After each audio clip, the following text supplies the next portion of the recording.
Hello everyone, स्वागत है आपका बलास्ट कोचिंग क्लासेस में। बलास्ट कोचिंग क्लासेस की तरफ से 12th क्लास की इंग्लिश जो है उसकी कॉपी को हम लोग रिव्यू करने वाले हैं। ठीक है, तो ये 2020 की हमारी मध्य प्रदेश शिक्षा मंडल मध्य प्रदेश भोपाल की कॉपी है, जो कि हमारे टॉपर्स बच्चे होते हैं जिनकी कॉपी बहुत अच्छी होती है, उनको एमपी बोर्ड वाले दिखाते हैं। तो ये उसी में से दो कॉपियों को हम एक साथ रिव्यू करेंगे, दोनों में कंपैरिजन भी करेंगे और दोनों में ये देखेंगे किस में बढ़िया लिखा है, किस में और क्या क्या इंप्रूवमेंट हो सकते थे। तो अगर आप इस कॉपी को अच्छे से लिखते हो तो आप एग्जाम में ज़्यादा से ज़्यादा मार्क्स लेकर के आ सकते हो।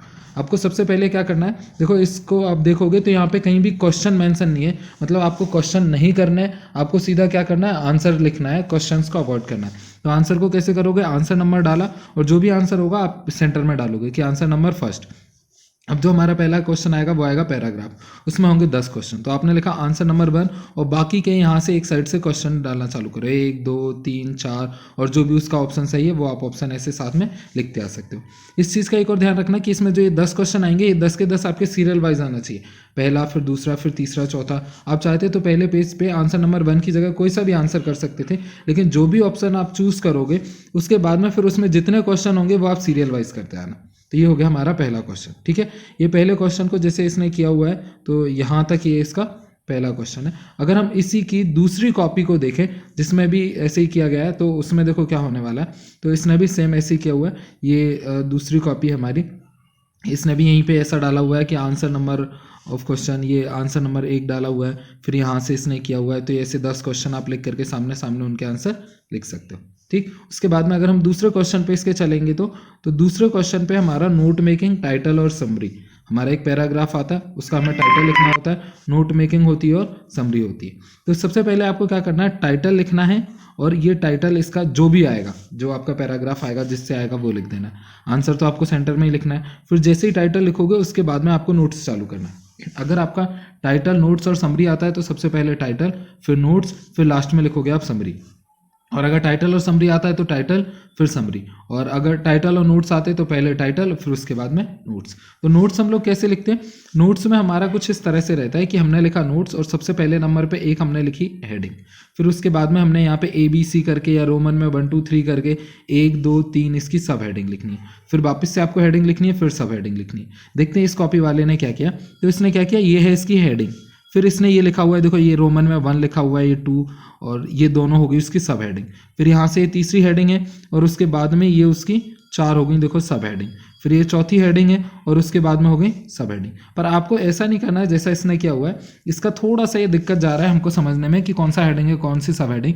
तो आप यहाँ पे डालोगे क्वेश्चन मतलब 1 तो ये होगी हेडिंग, फिर यहाँ पे डालोगे पॉइंट नंबर 1 लाइन के इस तरफ, पॉइंट नंबर 2 लाइन के इस तरफ, तो आपको और फिर पॉइंट नंबर 2 डालोगे इधर, तो सामने वाले को क्लियर हो जाएगा कि आपकी हेडिंग है और ये इसकी सब हेडिंग है। इसमें एक और चीज़ का ध्यान रखना, बड़े बड़े पैराग्राफ नहीं लिखना है नोट्स में। इसमें हमें क्या करना है, सिंपल सा 1 1 2 2 वर्ड उसमें सारा कुछ खत्म होते जाए, तो आपको इसको ऐसे फिनिश करना है। जैसे ये दूसरा, तो इसकी हेडिंग हो गई, फिर सब हेडिंग आपको यहाँ से लिखना चाहिए, फर्स्ट सेकेंड और फिर उसके बाद में थर्ड, और इसको कंप्लीट करते जाना। देखते हैं दूसरी कॉपी वाले ने क्या लिखा है। इसने तो ऐसे लिखा है, जो हम दो कॉपी एक साथ रिव्यू कर रहे हैं, तो ये दूसरे वाले ने पहला क्वेश्चन खत्म हो गया, इसने भी देखो सेम किया है। टाइटल, टाइटल आपको इतना बड़ा सा नहीं लिखना है, एक ही बहुत है कि आपने एक टाइटल लिखा उसको अंडरलाइन कर दिया, फिर उसके बाद में नोट्स इसने लिखे हुए, इसने भी ऐसे ही करके रखा हुआ है। अच्छा, इसने सीरियल नंबर अलग से डाले, ये नोट में 1 लिखा हुआ है, फिर 1 का ये 1.1 लिखा हुआ है, आप ऐसा भी लिख सकते हो, ये 1.2 लिखा है, फिर ये 1.3 लिखा है, फिर इसका सेकंड वाला स्टार्ट हो गया।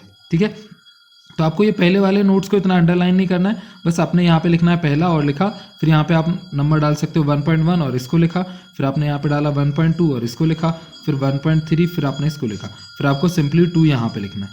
ये आगे से इतना ज़्यादा अंडरलाइन करने की ज़रूरत नहीं है और इतनी बड़ी बड़ी पैराग्राफ भी लिखने की ज़रूरत नहीं है। जो आपका इससे पहले वाले ने लिखा हुआ है सिंपली वही एक एक 2 2 वर्ड लिखो, इतना बड़ा बड़ा पैराग्राफ लिखने की ज़रूरत नहीं। ठीक है, आप देखो ये वाली कॉपी में कैसे लिखा हुआ है, ये ऐसे लिखा हुआ है, आप ऐसे लिख सकते हो, ये इसने सिंपली एक 2 2 वर्ड में लिखा हुआ है। उसके बाद में आ जाते हैं हम समरी पे। तो इतनी समरी आपकी बहुत है, कितनी लाइनें भरी हुई हैं, 1 2 3 4 5 6 7 8 9 10, तो 9-10 लाइनों की समरी बहुत है, इससे ज़्यादा आपको नहीं जाना है। उसके बाद में नेक्स्ट है हमारा ये एडवर्टाइजमेंट का आंसर। तो इतना छोटा आपको पैराग्राफ नहीं बनाना है, आपको ये एडवर्टाइजमेंट के लिए पोस्टर थोड़ा सा बड़ा करना है और इसमें ज़्यादा से ज़्यादा क्या करना है, डायग्राम वगैरह ये ऐसा कुछ बनाना है। ठीक है, इसका देखते हैं दूसरी कॉपी वाले ने इसको क्वेश्चन को कैसे किया हुआ है। तो देखो ये इस तरह से, ये ज़्यादा बेटर है उससे। कि आपने क्या किया, पूरी कॉपी का ये सेक्शन लिया। अगर आप थोड़ा सा पास पास में लिख देते हो तो वो अच्छा नहीं माना जाता, और इस तरह से ये पॉइंटों को आपको मेंशन करते हुए लिखना है। उसके बाद में हम लोग नेक्स्ट चलते हैं। तो अगला क्या है हमारा, ये इसने क्वेश्चन नंबर 4 अटेम्प्ट किया है, इंपॉर्टेंस ऑफ इंग्लिश। तो ये पैराग्राफ वगैरह लिखा हुआ है। अगर आपको ऐसा आता है, आएगा ही ऐसे की जगह पे, तो आपको क्या करना है, ये जैसे इसने लिखा ना एक पूरी रामकथा जैसी, तो ये तो आपको लिखना ही है। साथ में क्या करना है, इसको बीच में से ब्रेक करके जरूर लिखना है। कि जैसे ये हमने एक पैराग्राफ लिखा, फिर यहाँ से हमने तोड़ करके ये वापस से दूसरा लिखा, फिर ये बीच में से आप ब्रेक करोगे तो ये आपका देखने में अच्छा लगता है और मार्क्स भी ज़्यादा आते हैं। और इसने देखो कहीं पर भी ब्रेक नहीं किया है, पूरा एक जैसा लिखा है। तो आपको क्या करना है, इसको ब्रेक करके लिखना है। और किसी भी क्वेश्चन को आप आगे पीछे अटेम्प्ट कर सकते हो, ऐसा कुछ नहीं है। देखो इसने एप्लीकेशन आगे लिखी हुई है और वो वाला पोर्शन नहीं लिखा जो मैं आपको बता रहा हूँ। तो आपको क्या करना है, पैराग्राफ को बीच में से ब्रेक करके लिखना है। ठीक, अब एप्लीकेशन पे आ जाते हैं। तो एप्लीकेशन ये ऐसे स्टार्ट नहीं करनी कि इसने लिखा है to the principal government higher secondary school. आपको सबसे पहले एड्रेस डालना अपना। तो 2 लाइनों का या 3 लाइनों का मैक्सिमम आपका एड्रेस होना चाहिए। ये इसने एड्रेस वगैरह नहीं डाला। दूसरी कॉपी वाले को देख लेते हैं उसने एप्लीकेशन कैसे लिखी, शायद इससे ज़्यादा अच्छा फॉर्मेट होगा। तो इसने तो ऐसे लिखा है टू द प्रिंसिपल, इसने भी लिखा है। मैं आपको और किसी कॉपी में दिखाऊंगा, उसमें मतलब ये कॉपी आपको टेलीग्राम पे मिल जाएंगी, उनमें से कईयों में लिखा हुआ है। तो आपको यहाँ पे क्या करना है, एड्रेस डालना है 2 लाइनों। फिर उसके बाद में अगली लाइन में लिखना है टू द प्रिंसिपल, पहले 2 लिखोगे फिर द प्रिंसिपल, और फिर उसके बाद में डालनी है आपको डेट, और डेट डाल करके उसको क्या करना है, अंडरलाइन करना है। फिर डालोगे आप सब्जेक्ट, फिर रिस्पेक्टेड सर, और फिर ये जैसे लिखा हुआ है उस तरह से। आपको एक बात का ध्यान रखना है, जैसे ये इसका अलाइनमेंट एक ही लाइन में, ऐसा एक ही में आना चाहिए। तो ये इस लाइन के पास से भी शुरू कर सकते हो, और ऐसा दूर से पास से करोगे तो ज़्यादा बेटर होगा। और जैसे ही आप एड्रेस डालते हो ऊपर 2 लाइनों का, उसके बाद में एक लाइन छोड़ देनी है। फिर ये टू द प्रिंसिपल ये करके लिखते हो, फिर एक लाइन छोड़ देनी है। फिर सब्जेक्ट लिख करके फिर एक लाइन छोड़ देनी है। फिर रिस्पेक्टेड सर लिख करके चाहो तो आप एक लाइन छोड़ सकते हो, नहीं तो वहीं से भी शुरू कर सकते हो। उसके बाद में नीचे आओगे तो यहाँ पे आप ट्राई करना, जो ये आपका एप्लीकेशन का मैटर है ये 2 पैराग्राफ में जाए। एक तो ये ऊपर का हो गया और एक और ये नीचे वाला सेक्शन हो गया। तो 2 पैराग्राफ में जरूर ले जाना। उसके बाद में आप एक लाइन छोड़ करके थैंकिंग यू, फिर एक और लाइन छोड़ करके योर ओबीडेंटली, और उसके नीचे ही आप आपका नाम लिख सकते हो। नाम वही जो एप्लीकेशन में मेंशन होगा। ठीक है, उसके बाद में ये तो इसने लेटर वगैरह लिखा हुआ है, तो ये इस तरह से। फिर 7th क्वेश्चन पे आ जाते हैं। तो ये इसका ऐसे है, और जब आप ऐसे लिखते हो तो इसमें क्या, ये जैसे इसने लिखा हुआ है ये इंट्रोडक्शन वगैरह और ये इसके सारे टॉपिक लिखे हुए हैं, फिर एक एक करके इन टॉपिकों को मेंशन किया है। आपको भी सेम ऐसे ही करना है। जब भी आपको लिखने को आएगा तो आपको ये टॉपिक मेंशन करने हैं, और इन टॉपिकों के बाद में ये जो एक आध लाइन आप लिखते हो ये बहुत मायने रखती है। चाहे हिंदी का पेपर हो चाहे इंग्लिश का, आपको एक आध कोटेशन एक आध लाइन ये ऐसी याद करके जानी है, जिसको आप मेंशन करोगे ये आपको ज़्यादा मार्क्स दिलाती है। फिर आपने जैसे टॉपिक डाला इंट्रोडक्शन, फिर आपने इंट्रोडक्शन को एक्सप्लेन किया, फिर आपने जो भी दूसरी हेडिंग डाल करके रखी थी वो आपने यहाँ पे डाला और फिर उसको मेंशन किया। फिर उसके बाद में तीसरी हेडिंग डाली और फिर उसको मेंशन किया। ऐसे ऐसे करके ये आप सारा मेंशन कर सकते हो। ठीक, और जैसे ही आपका क्वेश्चन खत्म होते जाता है तो आपको बीच में से ये लाइन ज़रूर खींचनी, ठीक, कि हमारा खत्म हो गया। और अगर जैसे मान लो मेरा यहाँ पे खत्म हो गया, अब अगला क्वेश्चन मेरा यहाँ बनेगा नहीं, तो मैं यहाँ लिखूंगा नहीं, सिंपली काट दूंगा। और अगर आप नहीं काटोगे तो ये लाइन एग्जामिनर ने खींची हुई है, ये वाला एग्जामिनर ने काटा हुआ है। एग्जामिनर सारा चेक जरूर करेगा, तो आपको बस यहाँ पे लाइनें खींच करके इसको क्लोज कर देना है कि हमारा हो गया। उसके बाद में ये ग्रामर वाला शायद पोर्शन है, हाँ ये ग्रामर वाला यहाँ से स्टार्ट हो गया। तो ग्रामर का आप क्या करोगे, यहाँ पे लिखा आपने आंसर नंबर 8 और यहाँ पे एक एक करके 1 2 3 4 ये ऐसे लिख दिए और उनको लिखा। देखो ये इसके गलत हैं, तो जो आपके गलत होंगे वो इस तरह से हो जाएंगे और जो सही होंगे वो उसके सही मार्क्स मिलेंगे। ठीक है, तो ये ग्रामर का आपका पहला वाला पोर्शन हो गया, पहला क्वेश्चन जिसमें वो फिलिंग द ब्लैंक्स करके आते हैं, ये डू एस डायरेक्ट हो गया। फिर उसके बाद में जैसे ही आप क्वेश्चंस पे आओगे तो देखो इसने क्या लिखा हुआ है, क्वेश्चन नंबर 10 का आंसर।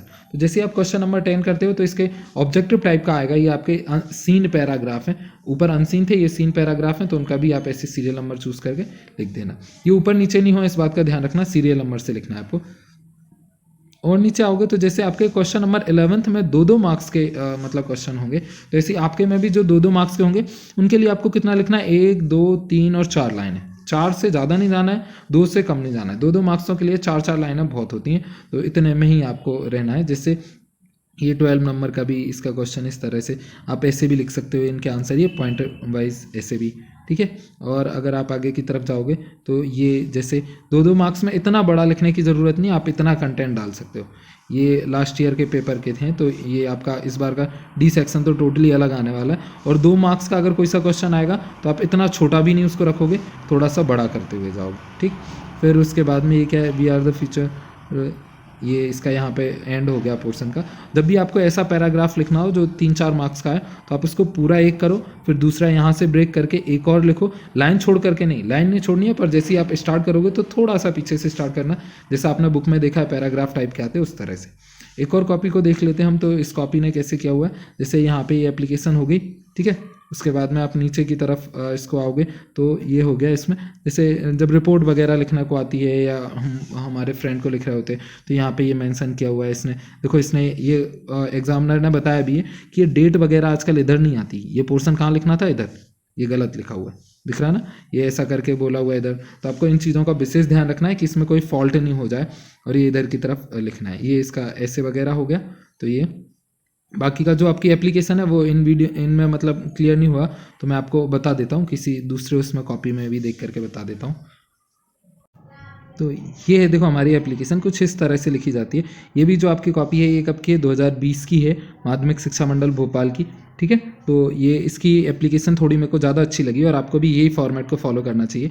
तो इसको हम देख लेते हैं। तो देखो 2 लाइनों में इसने पहले अपना एड्रेस लिखा हुआ है, वो आपको उसमें मेंशन होकर के आएगा कि एड्रेस कहाँ तक है, मतलब किस जगह पर आप रह रहे हो। फिर उसके बाद में एक लाइन आपको छोड़ देनी है। फिर 3 लाइन में आप उसको जिसको भी आप लिख रहे हो, जैसे प्रिंसिपल को तो टू द प्रिंसिपल, कलेक्टर को तो टू द कलेक्टर, ये 3 लाइन में आपको एड्रेस खत्म करना है। उसके बाद में एक लाइन छोड़ करके आपको डेट लिखनी है। डेट हमेशा ऐसे लिखना, मान लो जैसे आज की तारीख है 12 फरवरी है तो आप लिखोगे ऐसे 12 और फिर फरवरी लिखोगे, और फिर उसके बाद में कॉमा लगा करके 2022। आप डेट ऐसी नहीं डालोगे कि 12 फिर 2 और 22, ऐसी डेट मत लिखना। एप्लीकेशन में ऐसी अवॉइड क्या करो, क्योंकि बाद में कन्फ्यूजन होता है कि ये 2 दिसंबर है कि 12 मतलब फरवरी है, तो ये ऐसा चलता नहीं ऑफिशियल्स में। तो आपको ऐसे लिखनी है जैसा ये लिखा हुआ है 6 मार्च, और ये डेट लिख करके आपको इसको अंडरलाइन करना होता है। उसके बाद में आप लिखोगे सब्जेक्ट जो आपने लिखा है इसको भी अंडरलाइन करोगे। और ऐसा भी आप कर सकते हो कि इसके बाद में ये लाइन यहाँ पे छोड़नी नहीं है, डेट इसी के पास में लिख सकते हो, एग्जैक्ट इसी के पास में। ये लाइन फिर आपने छोड़ी, फिर सब्जेक्ट लिखा, फिर सब्जेक्ट के बाद एक लाइन जरूर छोड़नी है, और सब्जेक्ट ऐसा लिखा करो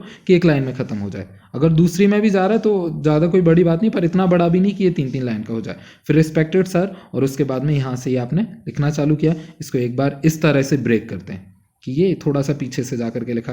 फिर यहाँ पे लिखना थैंकिंग यू, एक लाइन छोड़ करके, फिर योर सिंसियरली या ओबिडेंटली। जैसे प्रिंसिपल को लिखते हैं तो योर ओबिडेंटली, और अगर किसी और को लिखते हैं तो योर सिंसियरली या केयरफुली, ऐसा करके मतलब इसको हम मेंशन करते हैं। तो ये एप्लीकेशन हमारी ज़्यादा बेटर है, ठीक है, बाकी के उन 2 कॉपियों से। तो आपको इन कॉपियों से ऐसा सब कुछ सीख करके ये आगे की तरफ जाना है। ये कॉपी मैं आपको सारी उस पर डाल दूंगा टेलीग्राम पे, तो आप वहाँ से देख सकते हो कि किस तरह से आया।